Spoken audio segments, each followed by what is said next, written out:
bienvenue au monde de la course. On a eu plusieurs nouvelles du monde de la course dans les derniers jours.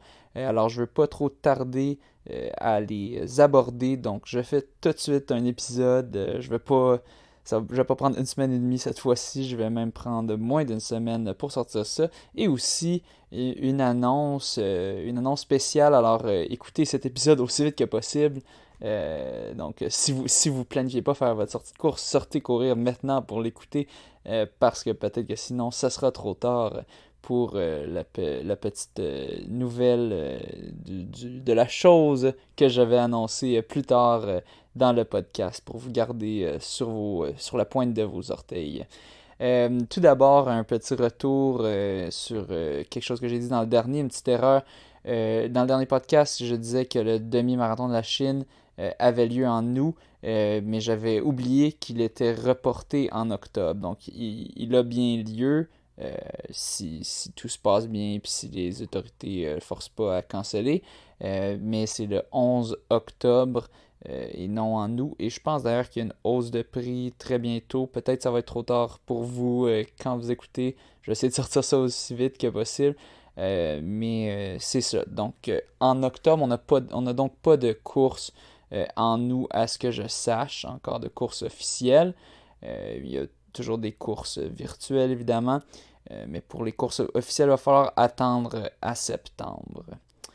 Euh, Maintenant, j'aimerais revenir sur quelque chose qui m'est arrivé. Ça m'est arrivé un peu même avant que j'enregistre le dernier podcast.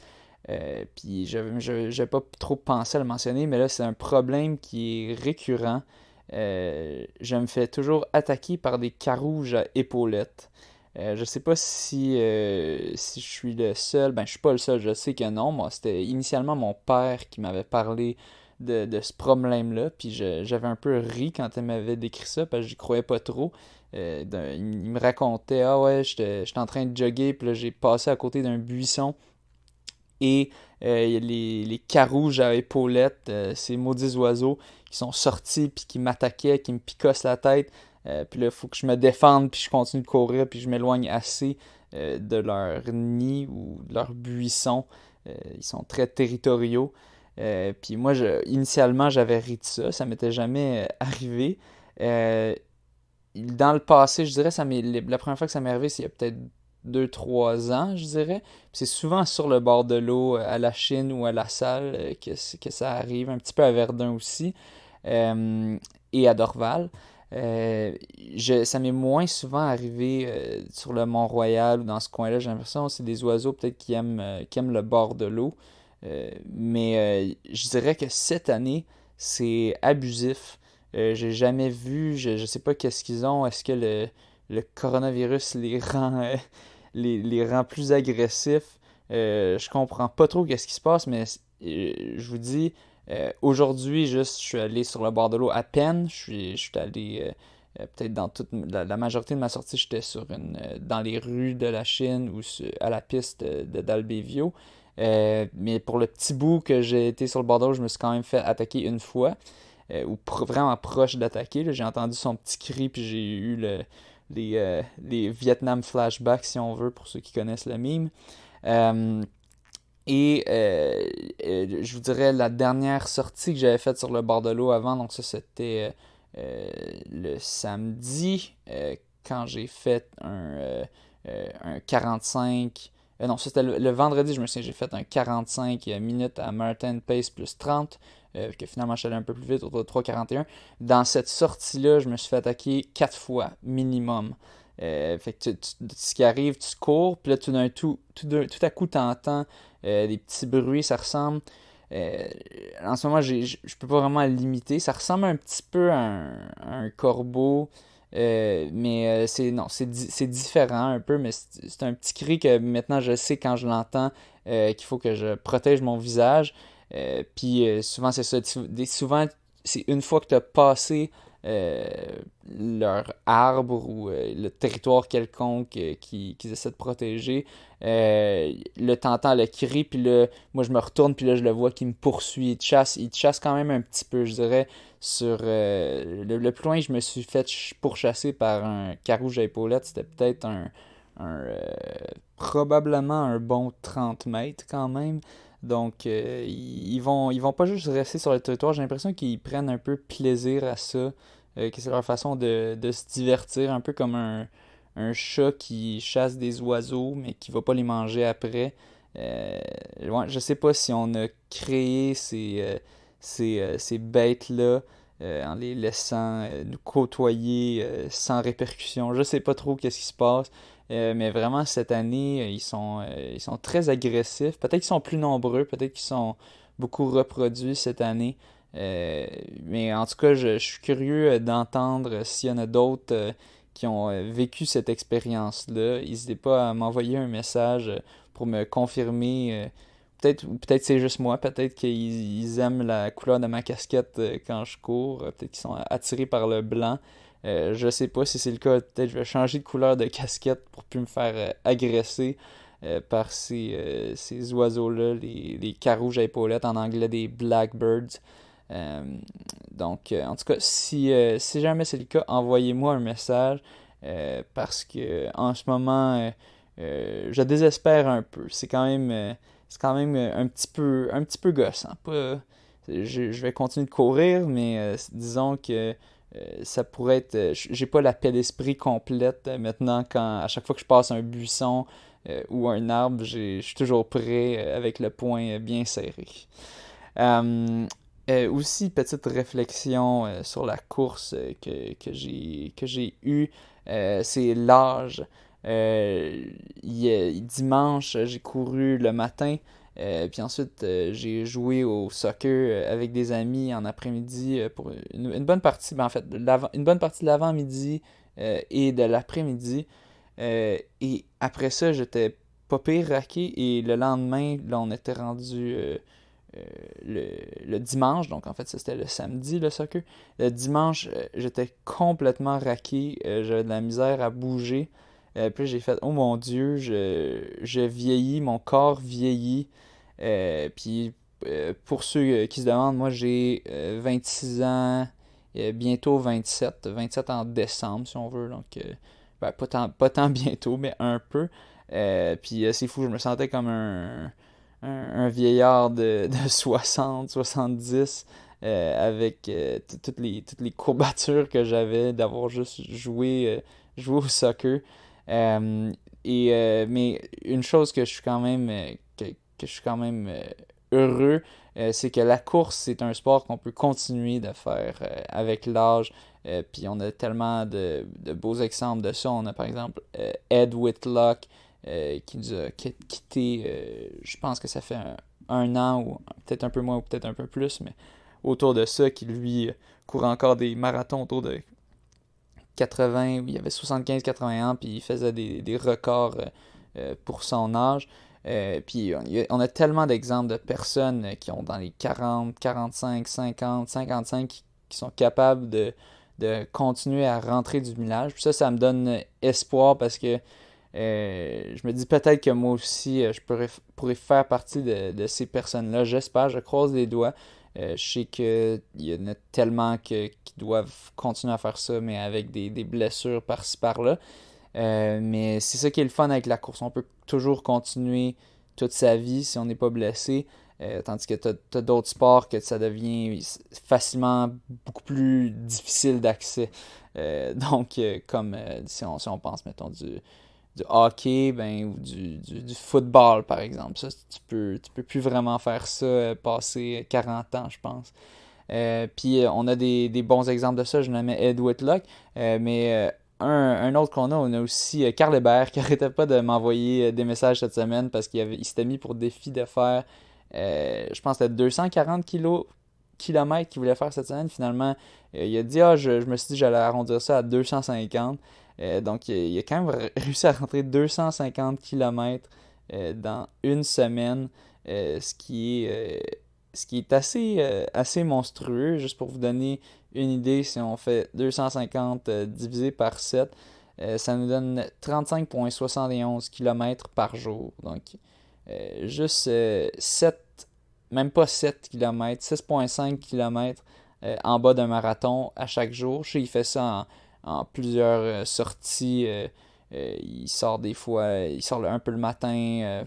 Je sais pas s'il fait 3 sorties par jour, mais en tout cas au moins 2 pour pouvoir rentrer ça, pour avoir le temps de récupérer.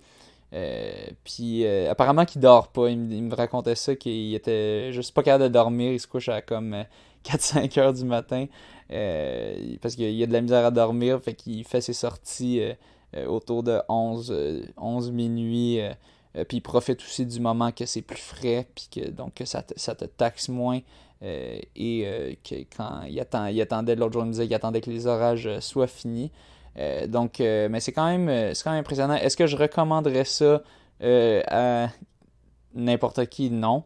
Selon moi, il n'y a pas vraiment de gain à faire à courir une telle distance pour si on s'entraîne pour du 5-10 km, du demi-marathon, je pense pas non plus. Du marathon, peut-être, mais je pense que les gains se feront plus autour de 200 max kilomètres, 200 km par semaine maximum.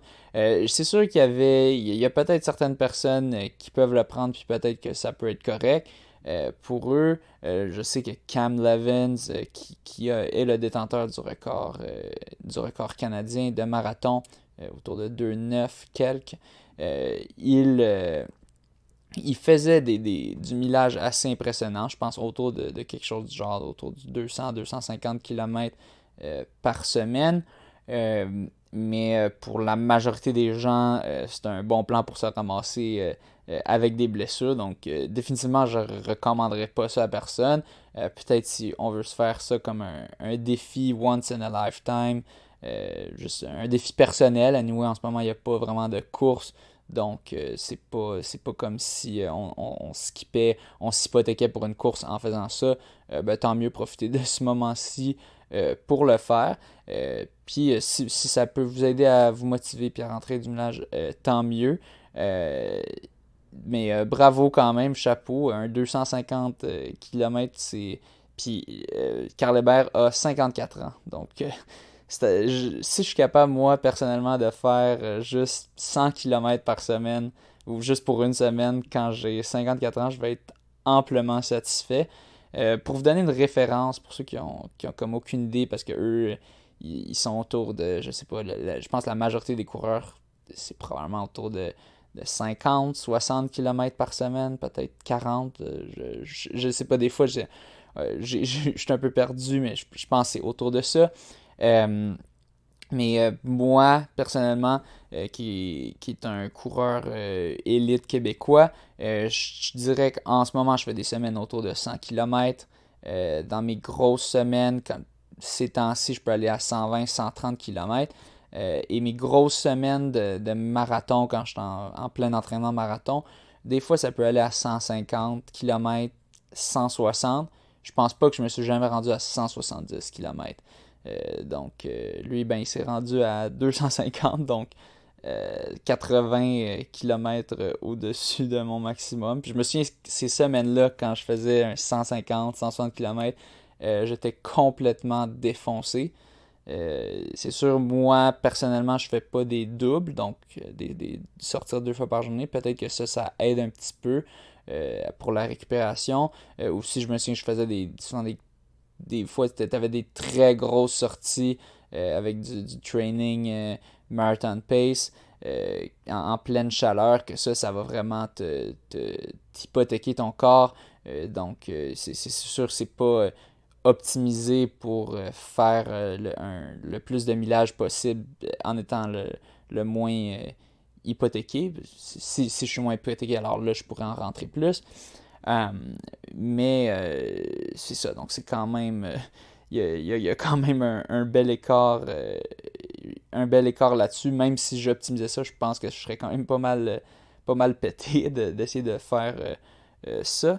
Puis mais il me mentionnait aussi, quand on se parlait sur Facebook, il me disait qu'il était rendu à 2949 km cette année. Puis il me disait qu'il y a une personne, en tout cas du moins qu'il connaît, qui en a plus. Et c'est Pierre Fauché qui vient de passer le cap du 3000 km pour l'année 2020. 3028,5. Pierre Fauché, qui lui aussi est dans la cinquantaine, si je me trompe pas. Je pense qu'il est autour de l'âge de Carl. Fait qu'aussi très impressionnant si je regarde sa semaine actuelle, c'est autour de dans les dernières 4 semaines, autour de 160 km. Un autre coureur de la Chine. Personnellement, moi, j'étais à 2640 km cette semaine présentement, pour donner un point de référence. Et je devrais recevoir ce crinqué, Karl Hébert. Je devrais le recevoir, on a prévu jeudi cette semaine. Donc, je devrais enfin avoir une entrevue plus classique, si on veut, que c'est pas juste moi qui parle tout le long, tout seul, avec des pauses awkward ou des à toutes les 2 secondes. Donc, ceux qui êtes un peu tannés de ça, vous allez être réjouis. Ou ceux simplement qui avaient juste hâte d'avoir du monde, d'avoir un peu plus d'interaction. Ça va s'en venir, ça devrait s'en venir très bientôt. Je devrais le recevoir avec son athlète qui avait fait un marathon en, je vais pas dire, 2h33 et quelques. Son athlète Jean-René Caron. Je devrais recevoir le coach et l'athlète. Ça devrait être assez intéressant. Ça va être le fun. Je vais les recevoir sur mon petit patio dans ma cour à 2 mètres de distance, comme j'avais fait avec Alvaro un peu plus tôt cette année.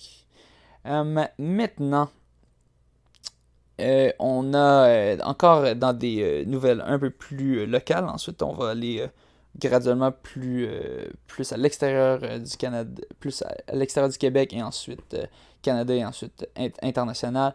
On a la championne de ski de fond Anne-Marie Comeau qui a battu le record hors événement. Donc ça, c'était pas pendant l'événement officiel. Du 28 km chez les femmes dans le cadre du loup solitaire Arikana Lone Wolf avec un temps de 2:19:20. Donc le Arikana Lone Wolf qui est une compétition de trail de 28 km qui d'habitude avait lieu à chaque année comme un événement de trail avec plusieurs participants.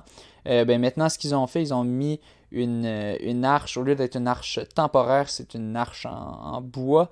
Les gens peuvent s'essayer pour essayer de battre le record. Je sais pas trop c'est quoi le système, si c'est comme tu te pointes là n'importe quand ou si faut que tu t'inscrives ou quoi. Donc vous pouvez sûrement trouver ça en googlant. Mais elle a battu le record. L'ancien record était, je pense, 3-4 minutes plus lent. Là, il y en a certains qui vont dire ben oui, c'est sûr, les records de trail, c'est facile à battre. C'est juste parce que personne s'y intéresse qu'ils sont encore à ces niveaux-là, puis que ça prend juste un vrai athlète, si on veut, qui se pointe, puis qui crush ça. Je dirais c'est pas faux à 100% de dire que le niveau est moins élevé entre elles, mais c'est normal, c'est que c'est tout nouveau. Mais je dirais quand même que c'est pas n'importe qui peut juste s'improviser coureur de trail puis défoncer tout le record, parce que c'est une autre affaire d'être capable d'avoir les jambes qui sont capables de prendre les montées puis les descentes, puis surtout l'aspect technique des descentes. Moi, je me souviens, il y a longtemps, quand je courais j'avais un ami français, puis on courait sur le Mont-Royal, puis on descendait les escaliers, on montait les grands escaliers du Mont-Royal, puis on les descendait. Puis je me souviens, quand on les descendait, il me défonçait complètement. Puis je comprenais pas, mes jambes, j'y allais au maximum que je pouvais pour descendre. Puis ça voulait pas aller plus vite. Puis il descendait pas. C'est pas parce qu'il descendait 2 marches à la fois ou quoi. C'était juste sa technique était meilleure, supérieure à moi. C'est un gars qui était quand même habitué à courir dans des trails. Et je me faisais clencher, même si j'étais complètement sur papier 100%, j'étais vraiment plus rapide que ce gars-là de loin. Mais dans une course de trail, dépendamment du niveau technique, il aurait pu me battre. Il faut oui, le niveau n'est pas encore aussi élevé dans les trails, c'est normal parce que c'est une plus nouvelle discipline que la course sur route. Mais ça ne veut pas dire que que le monde, n'importe qui peut y aller puis clencher tout le monde. Personnellement, peut-être qu'un jour je me mettrai dans le trail, mais pas pour tout de suite parce que j'ai un peu peur. Je suis quand même un peu chicken, j'ai pas envie de perdre la face. Puis c'est sûr aussi faudra que les bourses montent, je crois, pour attirer plus de niveau. C'est sûr, en ce moment, c'est des gens, il y a certains coureurs de trail de haut niveau qui réussissent à vivre de ça, mais ils sont pas très nombreux. Il y a certains, on regarde Killian Jornet, je connais pas tant les noms, mais qui vivent de leur sponsor. Mais si on veut augmenter le niveau, selon moi, ça va prendre des bourses. Puis c'est sûr que c'est plus difficile parce que le trail, ben, si c'est plus petit, c'est encore plus petit, ça grandit, mais c'est toujours plus petit. Puis si tu veux avoir des bourses, ben, ça prend beaucoup de coureurs si tu veux rentrer dans ton cash. Parce que si tu as moins de coureurs, ben, à moins que tu leur charges super cher, tu n'auras pas d'argent pour les bourses.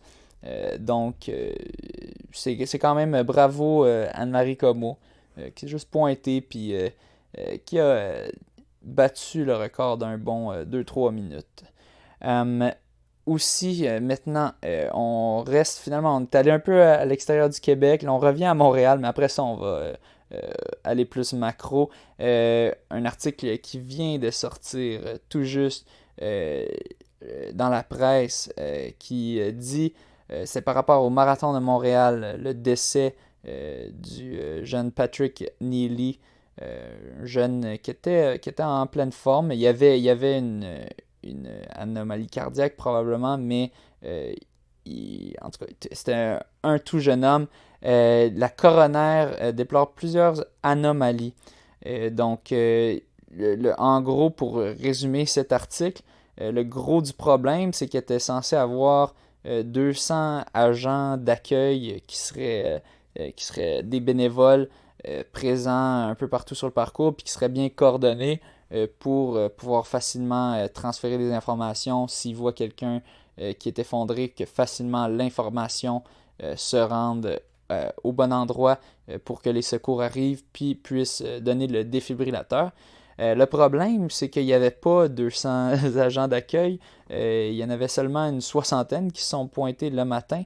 Et pourquoi? Ça revient au point que j'ai dit dans mon épisode dans lequel je bâchais sur le marathon de Montréal. Pour ceux qui ne l'ont pas écouté, vous pouvez retourner.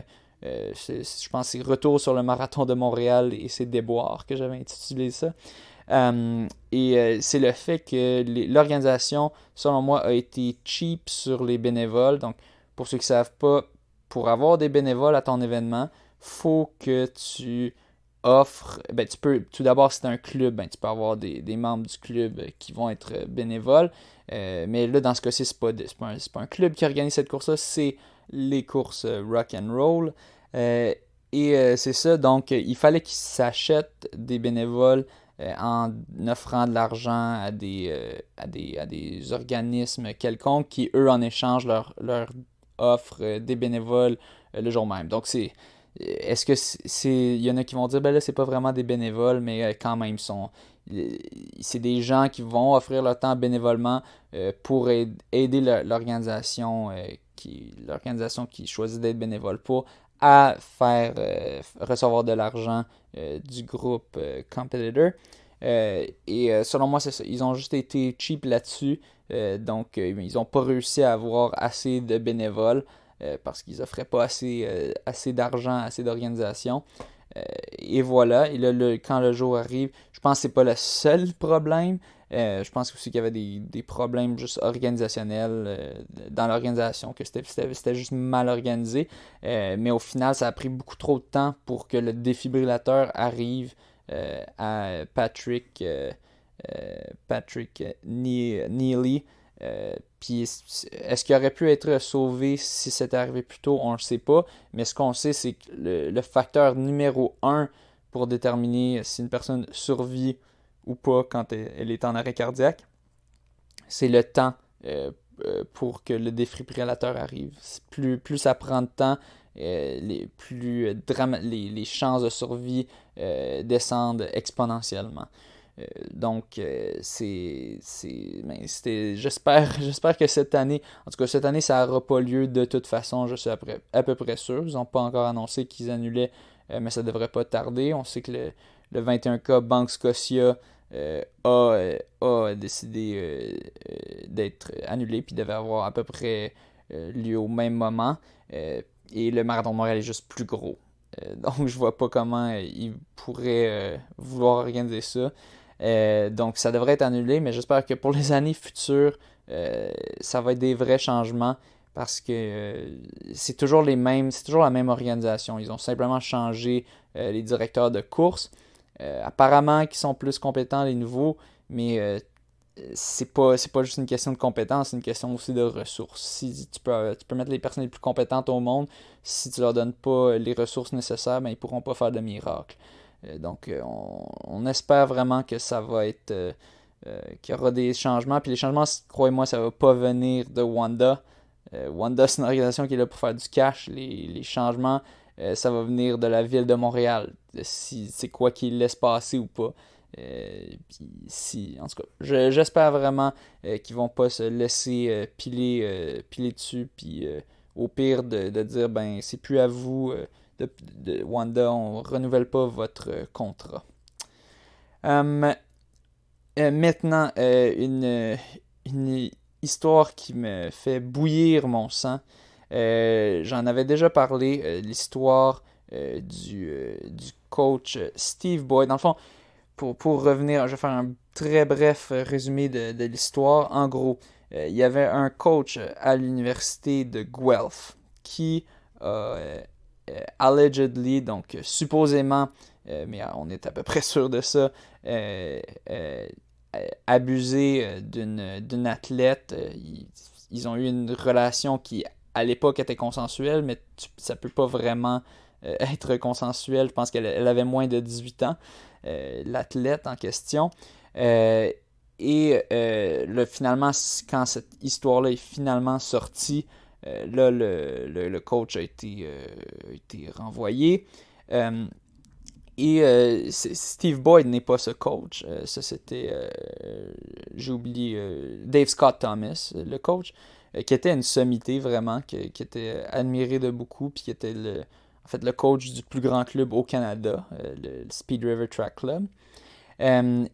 Mais ce qui est arrivé, c'est que Steve Boyd, qui lui est le coach de l'Université Queen's, qui est lui aussi quand même une sommité dans son milieu, lui, il a ensuite, quelques jours après la nouvelle, il a commenté sur les réseaux sociaux, sur des publications d'athlètes de Guelph, par exemple. Il expliquait que selon lui, il faudrait enlever les titres que Guelph avait eus sous le règne, sous le coaching de Dave Scott Thomas. Bon, c'est sûr, il y a beaucoup de gens qui trouvaient que c'était un peu, que c'était pas super son timing. Steve Boyd est reconnu pour avoir beaucoup d'opinions puis être très vocal sur les réseaux sociaux. Mais ça reste toujours civil. Il gosse beaucoup de gens. Puis il gossait beaucoup la direction de l'université de Queen's. Mais ça restait civil. J'ai regardé moi-même les commentaires qu'il faisait. Puis il y avait certains points sur lesquels j'étais d'accord. Mais en même temps, c'est sûr que son timing était vraiment pas super. Mais ça restait complètement civil. Puis c'était pas. Il disait pas. Il disait pas aux victimes c'est votre faute ou quoi. C'est sûr qu'il a dit que il questionnait sur pourquoi ça a pris autant de temps avant que ça sorte. Puis il disait qu'il y a probablement des gens à Guelph qui savaient cette affaire-là, cette relation entre l'athlète puis le coach Dave Scott Thomas, puis qui disait rien, qui le cachait. Mais en bref, ça restait civil. C'était pas du bullying, c'était pas du harcèlement. mais il s'est fait renvoyer ensuite par l'université de Queens qui ont dit qu'il avait fait du bullying, du harcèlement, que ses valeurs ne représentaient pas l'université. Je pense que c'est ça les termes qu'ils utilisaient. Mais là, ça a lancé un peu un débat parce que est-ce que tu peux te faire renvoyer juste pour une différence d'opinion avec ton université? Là, l'université en dit non, non, c'est pas une différence d'opinion, c'est ce qu'il faisait, c'était pas correct, c'était du bullying, du harcèlement envers des victimes de Dave Scott Thomas. Et c'est pas le cas. Même, je me souviens, dans la publication, c'était mentionné, il s'ostinait avec Reed Colsad, qui était le top marathonien canadien il y a 2 ans environ, juste avant que Cam Levins fasse son arrivée sur la scène du marathon canadien. Il était un athlète de Dave Scott Thomas, Reed Colsad. Il courait avec le Speed River Track Club. Puis, dans le fond, ils sont ostinés, les deux. Ça restait civil, en tout cas du côté de Steve Boyd, je trouvais que c'était civil. Du côté de Reed Colsad, je trouvais qu'il y avait un peu des attaques personnelles. Mais en gros, c'était pas. Il y avait pas. Steve Boyd n'a pas lancé d'insultes directes ou rien. Euh, et dans le fond, il y a une pétition qui a été partie après, une fois que Steve Boyd s'est fait renvoyer. Et Reed Colsad lui-même a signé cette pétition. Il n'est pas d'accord que Steve Boyd se fasse renvoyer. Il trouve que c'est ridicule, qu'il n'y avait pas de bullying ou d'harassment, puis lui-même il était là pour voir ça. Et il a aussi donné son support vocalement dans des articles, je crois. Tu avais des articles qui défendaient Steve Boyd, puis tu avais la direction qui disait que vous n'avez pas fait vos devoirs, your homework, vous faites juste regarder un côté de la médaille et vous prenez son côté de freedom of speech, mais vous regardez pas qu'est-ce qu'il a fait. Mais ils ont quand même commencé à tone down un peu on voyait plus les mots de bullying ou harassment. Ils ont accusé des athlètes qui défendaient Steve Boyd d'avoir des propos cult-like, donc comme s'ils étaient des membres d'une secte, comme si Steve Boyd les avait brainwashés, ce qui est complètement ridicule. Dans l'article qui est sorti dans le Queen's Journal, on voit que tout simplement l'athlète dit je trouve que c'est pas juste la façon que Steve Boyd s'est renvoyé. Je veux des explications pourquoi il a été renvoyé. Jusqu'à ce jour, toujours les athlètes n'ont pas d'explications précises sur c'est quoi les agissements qui ont mené concrètement, qui ont mené au renvoi de Steve Boyd. Puis c'était très rapide la façon qu'il a été renvoyé parce que c'était 2 jours avant très hâtif, c'est ça le mot que je cherchais. C'était 2 jours avant les championnats canadiens universitaires. Et donc, ils ont perdu leur coach 2 jours avant. Puis là, le coach, il a voulu au moins juste se pointer en tant que spectateur dans un endroit qu'il a le droit d'aller, public. Et il s'est fait sortir par pas des officiels, mais des personnes qui géraient la compétition sous les ordres. Je me souviens plus exactement de qui. Mais il s'est fait sortir de la compétition. Il disait voyons, j'ai le droit de regarder au moins, d'être présent. Je sais que je suis pas leur coach officiel en ce moment, mais en tout cas, c'est assez dégueulasse. Moi, personnellement, je trouve ça complètement dégueulasse. Parce que t'as le droit de pas aimer une personne, d'être en désaccord avec ses opinions. Mais si tu as le droit maintenant de renvoyer cette personne-là juste parce que tu es en désaccord avec les opinions ou tu trouves qu'il y a une trop grande gueule, qu'est-ce que le monde va devenir? Puis je sais que souvent il y a du monde qui disent Il y a du monde qui pense juste à la liberté d'expression, mais il faut aussi, tu sais, on peut pas laisser n'importe quoi se dire, on peut pas laisser du hate speech, là, des propos haineux être dit, on peut pas laisser l'intimidation être faite. C'est clair que non, je suis d'accord avec ça. Je pense que la liberté d'expression a ses limites, mais dans ces cas-là, il s'est même pas rapproché de ses limites. Il a fait aucune intimidation, aucun harcèlement, aucun propos haineux. Donc, c'est pas mal ridicule. En gros, moi, ce que je pense qui s'est arrivé, c'est simplement qu'il il s'ostinait toujours avec la direction à Queens parce qu'il était très actif sur les réseaux sociaux, sur les forums comme Tracky, qui étaient des forums où les gens discutaient des compétitions. Il y avait plein de monde qui était en désaccord avec lui, notamment il y avait la question de l'égalité des sexes dans la course, que les gens voulaient que les filles courent la même distance que les gars au cross-country, donc que ça devienne 8 km pour les gars et les filles, ou bien que les filles montent à 10 km comme les gars, et lui, il était en faveur de ça, il voulait que ce soit la même distance qui soit courue, puis il y avait bien du monde qui était très contre ça pour diverses raisons, je ne vais pas aller en détail là-dedans, mais bref, c'est un coach qui a des opinions très fortes, mais je pense pas que tu peux renvoyer quelqu'un juste parce qu'il a des opinions fortes, tant que c'est pas des opinions haineuses. Donc, c'est vraiment révoltant.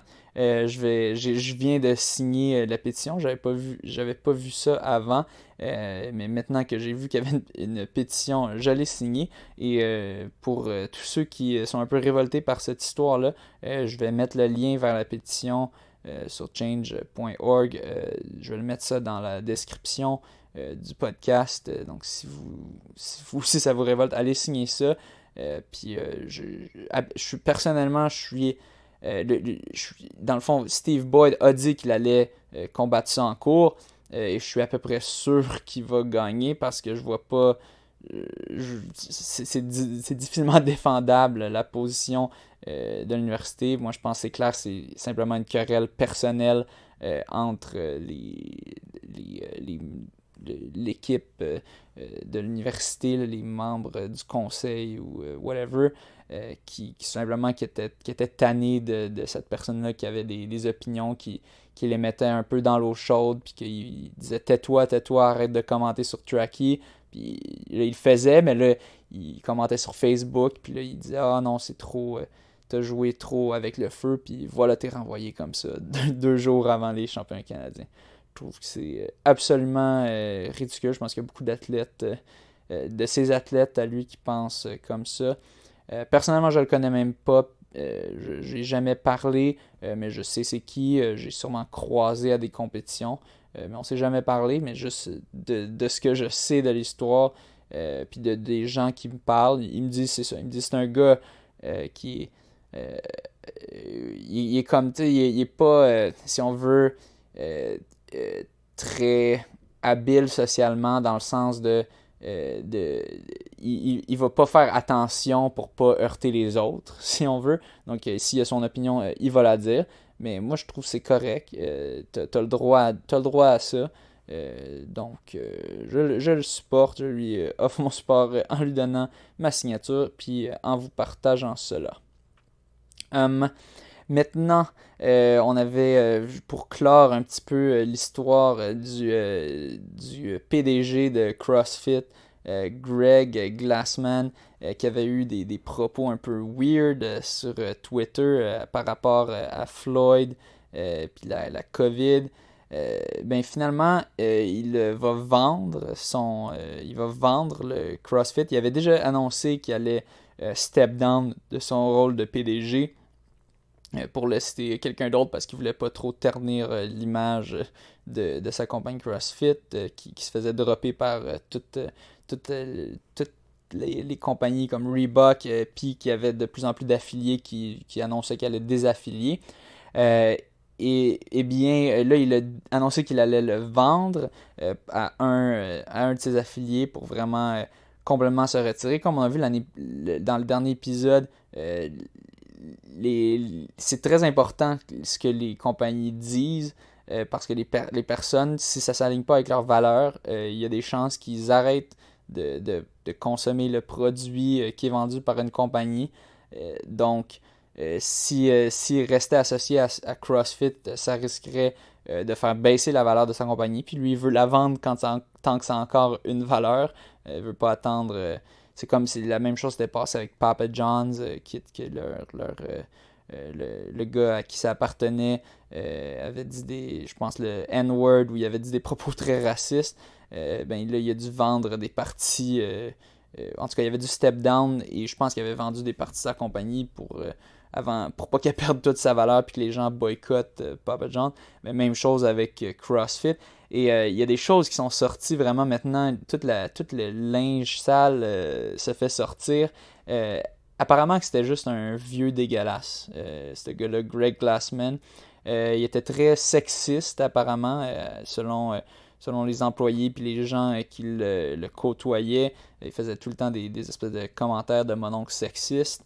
Un exemple parfait du sexisme peu caché est que le password, le mot de passe du Wi-Fi pour le office de CrossFit à Solana Beach en Californie, qui est je pense un des principaux, celui où est-ce qu'il restait probablement, était Wet Pussy, donc pour une traduction en québécois, plot mouillé. Comme ça, je pourrais imaginer comme des petits jeunes adolescents trouver ça drôle que de faire un password comme ça pour leur password de leur maison, de leur appartement, quoi. Ça l'excuserait pas, mais je comprendrais mieux.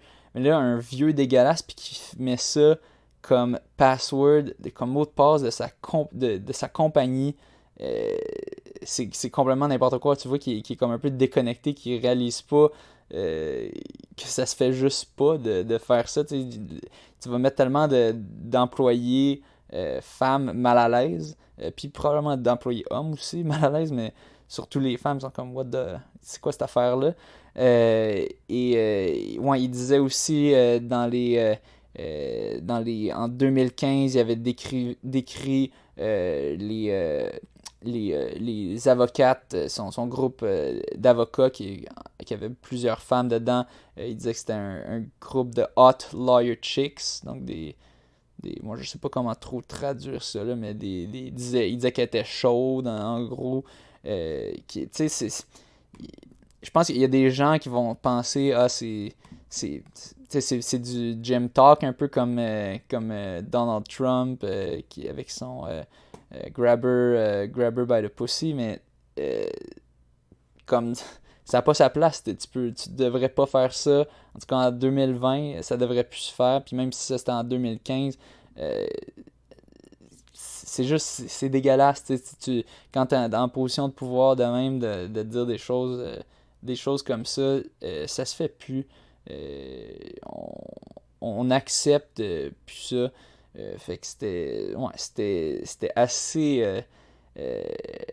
assez dégueulasse. C'est un vieux dégueulasse. Je veux pas dire le mot dégueulasse trop souvent, mais c'était pas mal ça. Puis aussi pour clarifier, j'avais dit que peut-être dans l'autre épisode, j'avais dit que les gens désaffiliaient probablement à cause des coûts de CrossFit. Les coûts, c'était pas si énorme, quoique je sais pas, peut-être que c'est significatif pour ça. C'est 3000 par année pour être affilié avec CrossFit. Donc je sais pas si c'était à cause de ça ou plus à cause juste de l'image qui est ternie. Je pense que c'est un peu plus à cause du ternissement de l'image de CrossFit que toutes les compagnies puis tous les affiliés, les personnes qui ont des gyms CrossFit qui ont juste décidé de le dropper puis de ne pas renouveler leur contrat pour l'année suivante. Au moins maintenant, ça va être quelqu'un d'autre. Là, maintenant, je pense que c'est une femme qui prend la relève. Puis elle devrait apparemment qu'elle est très différente. On le voyait déjà qu'elle essayait de faire des changements positif, puis on espère que ça va être ça. Puis aussi un dernier petit point pour vraiment étamper le mot gros dégueulasse dans le front de Greg. Eh bien, dans un Zoom meeting juste avant qu'il fasse ses commentaires weird sur Twitter qui ont vraiment toute partie la merde qui frappait le ventilateur. Juste avant qu'il fasse ça, il y avait un Zoom meeting dans lequel il disait que ça le dérangeait pas la mort de George Floyd, qu'il ne mournait pas, donc il faisait pas le deuil de George Floyd. Puis c'est ça, la compagnie CrossFit était un peu critiquée parce qu'ils avaient absolument rien dit, alors que toutes les compagnies tout autour d'eux, ben, ils disaient de quoi, ils faisaient au moins un petit commentaire, mettaient une petite image noire, quelque chose pour donner leur support. Et tandis que sa compagnie, lui, il faisait rien, absolument rien. Donc son silence était complicite. Ben dans le fond, il l'a pas dit publiquement, mais dans un meeting Zoom qui a été ensuite leaké, on peut voir qu'il disait ouais, ça m'affecte pas. La mort de George Floyd, que je pense que n'importe qui a vu la vidéo est quand même affecté par ça. C'est sûr, il y a toujours plein de violence dans la vie de tous les jours. Il y a plein de choses atroces qui se passent un peu partout dans le monde. Mais je pense que si tu dis que c'est juste t'as aucune réaction à un gars qui se fait asphyxier par un policier devant tes yeux puis qui meurt, crime, c'est parce que t'es un petit peu t'es un petit peu raciste au fond de toi-même, je crois. Donc, vieux dégueulasse. Maintenant, un article, on va sortir des affaires négatives un peu, aller un petit peu plus dans des affaires intéressantes. Un article de Outside Online de Alex Hutchinson qui parle du drafting pour les coureurs. Donc, le drafting, pour ceux qui sont pas familiers avec ça, c'est beaucoup plus gros dans le monde du vélo, là, parce que dans le monde du vélo, ça a un très gros effet. Plus tu vas vite, plus le vent te ralentit. Donc, en course, c'est pas un si gros facteur, surtout quand on jog. Donc, c'est pour ça qu'il n'y a pas tant d'études là-dessus. Mais dans le monde du vélo, c'est ultra connu. Il y a plein d'études là-dessus parce que c'est super important. C'est bon de savoir à quel point ça joue un rôle pour savoir à quel moment c'est le meilleur pour sortir du pack puis aller vite. Parce que dans le fond, quand tu te tiens derrière quelqu'un, ben tu le draftes et tu as moins besoin de forcer vu que tu n'as pas à forcer contre le vent. Puis même s'il n'y a pas de vent de face, même si c'est juste du vent 0 km/h, ben juste le fait d'aller à 40 km/h, ça te fait un vent de face ressenti de 40 km/h. Tu dois pousser à travers l'air pour avancer. Donc ça fait une résistance et ça te fait que tu dois forcer un peu plus. Donc si tu te caches derrière quelqu'un, ben tu forces un petit peu moins. Mais il y a une nouvelle étude d'aérodynamique. Ils ont fait des simulations. Donc, c'est pas, encore une fois, c'est pas une étude faite avec des humains, puis que là, ils vont regarder des données en mettant quelqu'un sur un tapis roulant, puis mettons une autre personne. Ben, c'est sûr qu'avec un tapis roulant, il n'y aurait pas de vent, mais disons en regardant des données avec des vraies personnes, c'est une simulation. Mais selon les simulations, ils ont trouvé que en restant derrière quelqu'un, tu peux avoir environ sauvé 4 newtons d'énergie, de force du vent. Donc, 4 newtons, qu'est-ce que c'est que ça? Ben, 1 newton, c'est environ une pomme, si on veut. Donc, parce que pour ceux qui ne connaissent pas l'histoire, l'histoire veut que Newton a découvert la gravité en regardant une pomme tomber. Puis bon, ça donne que 1 Newton, c'est à peu près le poids, la force qu'une pomme exerce pour aller vers le sol à cause de la gravité. Donc, 4 Newton, c'est environ comme si tu avais 4 pommes, mais qui te tiraient ton dos. Donc, imaginez un peu que ça c'est très abstrait, mais c'est comme si, mettons, tu as un sac qui contient 4 pommes, il tire vers le bas.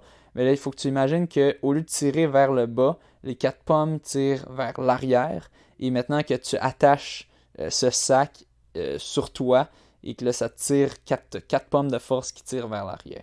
Donc, ils ont trouvé que c'est à peu près ça que tu as de force de moins à tirer si tu vas directement derrière un pacer, pas trop proche, mais relativement proche. Dans l'étude, il mettait 3 pacers devant. Il y avait l'option de courir tout seul. Il y avait l'option d'être entre 2 des 3 pacers derrière eux, mais que tu peux quand même sentir du vent qui vient vers toi, versus d'être vraiment derrière, pas entre les deux, derrière un pacer du côté ou derrière le pacer du milieu. Entre le pacer du milieu et le pacer du côté, il n'y avait pas de différence, mais il y avait une différence entre être entre les deux, puis surtout entre être tout seul. Puis si on regardait quand tu étais derrière un pacer, que ce soit milieu ou latéral, tu économisais environ 4 newtons d'énergie. 4 newtons de force, c'est bien de force. Je ne veux pas mélanger les gens. Parce qu'ensuite de ça, qu'est-ce qu'il faut faire? C'est pour savoir à quel point tu peux courir plus vite si tu n'as pas ces 4 newtons-là qui te poussent. Puis ça, c'est là, quand je dis ces forces-là, ça c'est quand on court à vitesse de marathon sub 2 heures. OK? Donc, pour ceux qui ne savent pas c'est quoi cette vitesse, c'est un petit peu au-dessus de 20 km/h. C'est sûr que pour la majorité des gens, ça va être moins gros cet effet-là parce que vous n'allez pas courir au-dessus de 20 km/h. Donc, faut penser quand même que ça, faut prendre avec un grain de sel. Ça ne va pas être aussi grand comme effet pour vous qui faites votre 10 km en 40, 50, 60 minutes, évidemment. Ensuite de ça, le problème, c'est que c'est très difficile de transformer ce 4 newtons de force en énergie exactement, mais une fois qu'on aurait l'énergie, là on pourrait savoir exactement combien, à quel point ça ralentissait le coureur, puis combien il aurait pu faire plus vite.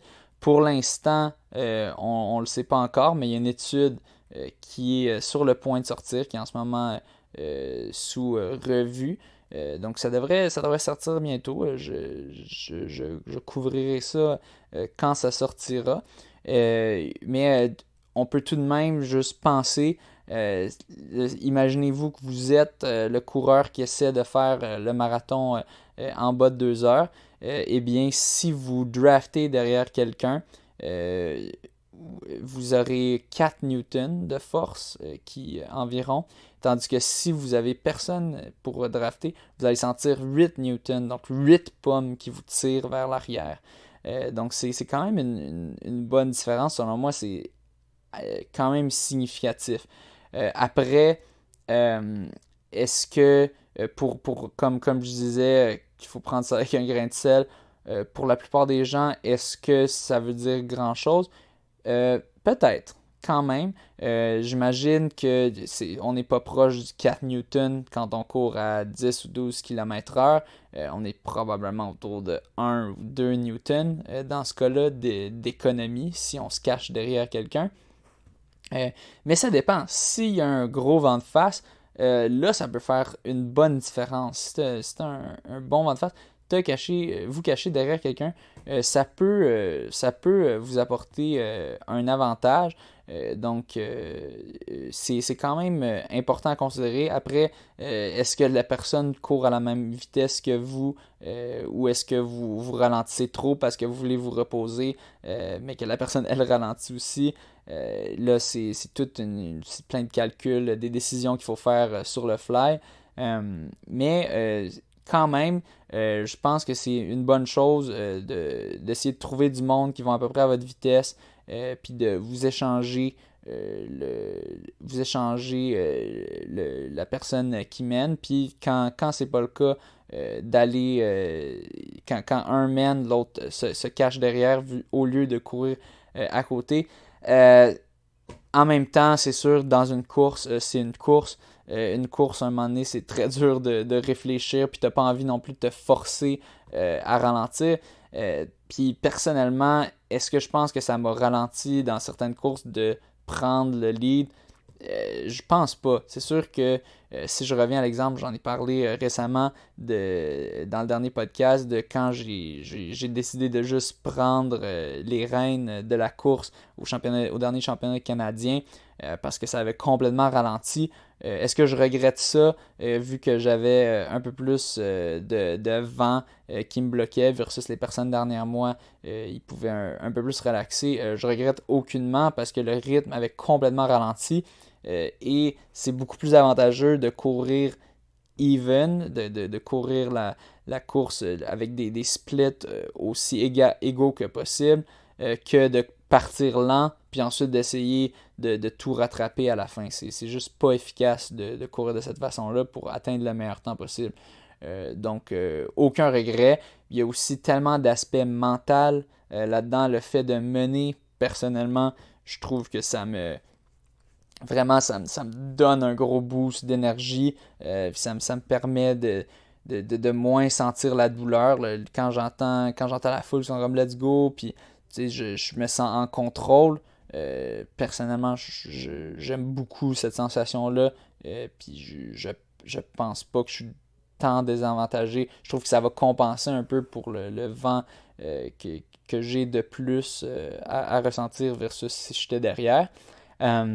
Donc, je regrette pas du tout. Je pense que c'est vraiment quand tu fais ta course, il faut vraiment que tu y ailles, que tu écoutes ton corps, puis que oui, c'est important des fois de regarder qu'est-ce qui se passe autour de toi, puis si tu peux te ranger derrière quelqu'un, mais tant mieux, fais-le, puis économise un peu de vent. Je pense aussi que là-dedans, il y a un aspect mental, juste de me mettre derrière quelqu'un puis de penser à rien, ça peut aussi aider à peut-être à sauver un peu de force mentale. Mais je pense aussi que quand tu sens que c'est le temps d'y aller, ben c'est le temps d'y aller, puis il faut pas se dire ah non, je vais attendre parce que sinon je vais avoir plus de vent, puis je vais pas assez avoir des bénéfices du drafting. Je pense pas. Je pense qu'il faut quand même. On a une limite. Notre corps a une limite, mais je pense que notre mental nous limite beaucoup. C'est ça dont Alex Hutchinson parle dans son dernier livre, Endure. Puis je pense que c'est quand même vrai. C'est sûr, c'est pas l'histoire des gens qui disent on utilise seulement 10% de notre cerveau. Non, c'est pas vrai qu'on utilise juste 10% de notre cerveau. On utilise une bonne partie de notre cerveau. Mais je pense quand même que il y a la limite, en tout cas du moins physique, elle est limitée souvent par notre cerveau. Puis il y a des études qui montrent on peut se pousser plus. Puis que le corps va pas lâcher, que c'est simplement notre mental qui nous limite un peu. Donc, à quel point d'avoir ces 4 newtons de force de plus, puis en fait, pour la plupart des gens, probablement 2 ou 1 newton de plus, ça va vous affecter. Pas tant. Je pense que le plus important avant ça, c'est de juste travailler votre mental. Mais quand même, c'est bon à savoir. Ça va être intéressant de regarder parce que haut niveau, très haut niveau, quand tu as des athlètes qui sont déjà des mentales de fer, qui optimisent tout, ben le drag, c'est quand même un point important. Surtout quand tu fais des courses avec pacers, donc avec des lapins, des personnes qui sont payées pour faire ça, puis qui sont là pour que tu draftes sur eux. Ben dans ce cas-là, ça serait stupide de pas les utiliser. Et finalement, on a une dernière nouvelle innovation. T'as Adidas qui sort son nouveau Adizero Adios Pro qui est censé être la réponse au Nike 4% et Next%. les souliers que à peu près tout le monde porte sur les départs de marathon, du moins les élites, ces jours-ci. Ce soulier-là, il y a une espèce de grosse semelle, comme le 4%. Il a l'air très léger, du moins en termes de, si on veut, la, le, toute le mesh a l'air assez transparent, puis assez léger. Mais à l'intérieur, il n'y a pas une plaque de carbone, mais à la place, il y a cinq morceaux, comme des bouts, des branches de carbone qui visent à imiter les métatarsos, les os du pied. Puis je pense dans le fond ils font ça pour économiser du poids. Euh, ce que je pense de ça, je pense que de toute façon, ce qu'on sait à présent, c'est que c'est le foam qui fait la grosse différence. C'est la semelle elle-même, à quel point elle est rebondissante. C'est elle qui vient vraiment apporter le gros des gains des fameux souliers de Nike. Donc, qu'ils en enlèvent de la plaque de carbone, je pense que c'est peut-être bénéfique vu que ben, tu vas enlever du poids. Puis on sait à la base que plus c'est léger, techniquement mieux ça devrait être, vu que tu as moins de poids à transporter à chaque pas. Euh, donc, ça va être intéressant de voir à quel point les coureurs vont adopter ça. Est-ce que je pense que ça va être aussi un grand succès que les 4% et Next Percent? Absolument pas. Ils sont arrivés en premier. Nike sont arrivés en premier avec ça. Maintenant, toutes les compagnies font du catch-up, essaient d'arriver avec leurs produits à eux. Puis il y en a qui le font avec succès. Personnellement, j'aime beaucoup le soulier de Skechers, le Speed Elite. Mais c'est sûr, le Speed Elite, on va pas se compter de mentir, il se vend pas autant que le Next Percent. Le Next Percent, ça n'a simplement aucun bon sens. À quel point il se vend, il est toujours sold out. Le Speed Elite aussi est sold out, mais ils en produisent pas autant que Nike euh, en produit. Nike, ça juste. Si tu regardes des photos de départ de course, c'est juste absurde. Puis je pense que le fait de s'être solidifié dès le début avec ce branding de on a le meilleur soulier, je pense que ça va être vraiment difficile pour n'importe quelle compagnie de compétitionner. C'est sûr, Adidas, c'est la deuxième plus grosse compagnie, je pense, de chaussures de course, si on regarde en termes juste de la valeur de leur compagnie et la quantité qu'ils produisent. Mais malgré ça, je pense que ça va rester le titre pour le soulier qui se vend le plus ou qui se porte le plus sur les départs de marathon. Je pense que ça risque de rester euh, à Nike pour encore un bon petit bout. Finalement, juste une petite parenthèse avant que je fasse l'annonce que j'avais dit que j'allais faire. Ça fait un petit bout, je pense que ça fait genre, en fait un petit bout, ça fait peut-être 2-3 mois que j'avais dit que j'allais faire cette mention à mon ancien collègue Nathanaël, qui a déjà été mon co-animateur. Dans le fond, il a un collègue, Henry Wallenstein, qui est aussi un coureur pour l'équipe de McGill, qui est un joggler. Fait que pour ceux qui ne savent pas c'est quoi un joggler, c'est quelqu'un qui jongle en courant. Il y en a quand même plusieurs. Dans mon équipe à moi, Athlétisme Ville-Marie, on a d'ailleurs on a au moins 2 jogglers dans notre équipe, dont certains qui étaient quand même assez haut niveau. On avait un Graydon Schneider qui se battait pour essayer d'avoir le record. Je sais pas si c'était canadien ou si c'était mondial. Je pense que c'était mondial au demi-marathon.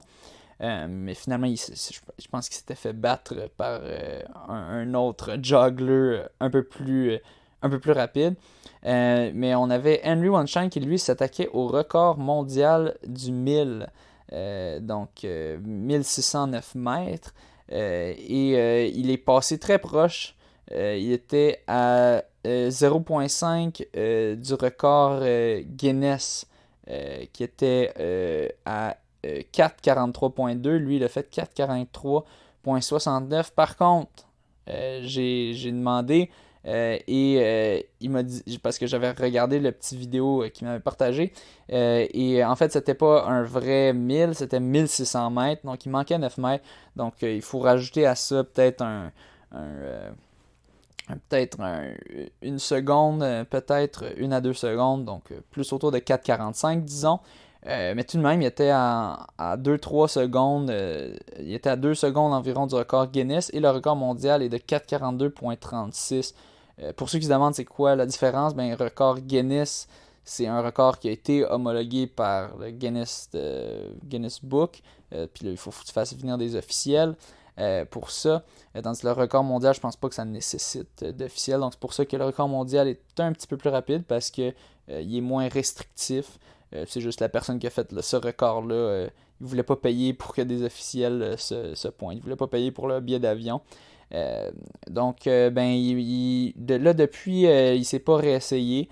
Mais ça sera intéressant à suivre si il est capable. C'est quand même impressionnant. Là. Je vous dis, je pense que la majorité des gens sont pas capables de faire 4,43,69 juste sans rien, sans jongler ou rien. Je pense même que la majorité des gens sont probablement pas capables de faire en bas de 5 minutes pour un mile. C'est quand même t'es quand même un bon niveau quand tu fais en bas de 5 minutes pour un mile. Lui, il fait ça 4,43,69 mais en jonglant. Ça complique la chose tellement parce que tu as vraiment besoin de tes bras là, quand tu pousses à un effort maximal comme ça. Fait que là, de pas vraiment avoir tes bras à 100%, il fait aller un peu les bras, mais en même temps, il jongle avec. Il faut que tu jongles avec trois items. Juste moi, jongler, je suis pas capable à la base, donc j'imagine pas. Mais c'est assez impressionnant. Donc, un petit shout-out bien en retard. Ça fait un petit bout qu'il a fait ça. Mais mieux vaut tard que jamais, comme on dit. Et finalement, maintenant, pour l'annonce que j'allais faire, j'avais déjà dit que j'allais participer au championnat canadien virtuel de 10 km qui aurait lieu le jour du Canada. Je vais live streamer ça. Dans les règlements, ça dit qu'il faut qu'il y ait quelqu'un qui me suive. Donc, j'aurai ma copine qui me suivra en vélo. Et ça dit dans les règlements qu'il faut filmer au moins 5 minutes. Je me suis dit, tant qu'à y être, tant qu'à avoir à filmer ça puis à set up un système pour ça, pourquoi ne pas le live streamer? Pourquoi ne pas augmenter ma chance qu'il y ait des problèmes puis des bugs en live streamant ça, comme ça m'arrive toujours. Je pense que ça va être quand même assez cool de mettre ça en live stream. Donc, vous pourrez suivre en temps direct ma performance au championnat canadien virtuel de 10 km. Je vais faire ça au parc René Lévesque à La Chine. Je pense pour l'instant que je risque de faire ça autour de 7 heures du matin pour profiter de la température basse. On a de 6 heures du matin à 6 heures du soir pour enregistrer notre performance. Je pense que je vais faire ça autour de 7 heures pour pas qu'il fasse trop chaud. J'espère que je ne serai pas trop désavantagé. On a quand même pas une journée fraîche, mais au moins c'est pas une journée de canicule. Je pense qu'il fera autour de 20. C'est ça va être live streamé sur la page Facebook du monde de la course. Donc vous devriez avoir une alerte si vous suivez ça quand ça aura lieu. Ça se peut aussi que je fasse ça à 9h. Je ne suis pas encore sûr, mais pour l'instant, si vous voulez voir ça en direct, levez-vous à 7h ou restez dans votre lit, mais avec une petite alarme, puis regardez ça sur votre cell.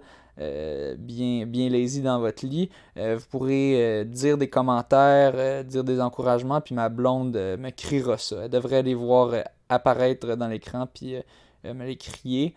Fait que de même en sachant que je suis filmé aussi, ça va peut-être me motiver un peu plus, parce que j'ai toujours de la misère avec les time trials, vu que de un, t'as pas la foule qui t'encourage, t'as pas toute la frénésie de l'événement.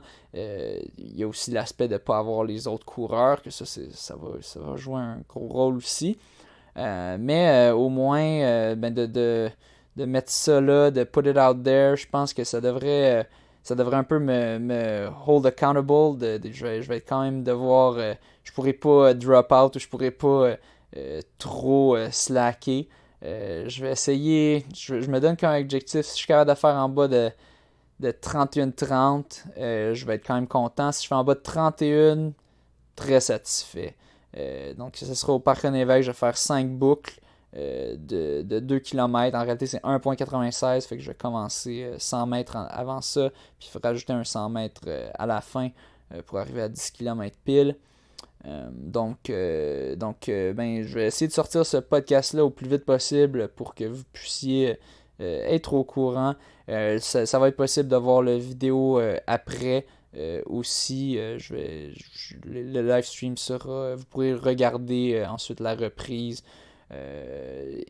C'est cela. Donc, si ça vous tente de regarder ça, pour l'instant, je vis 7 heures. Je vais annoncer sur la page si jamais finalement c'est à 9 heures.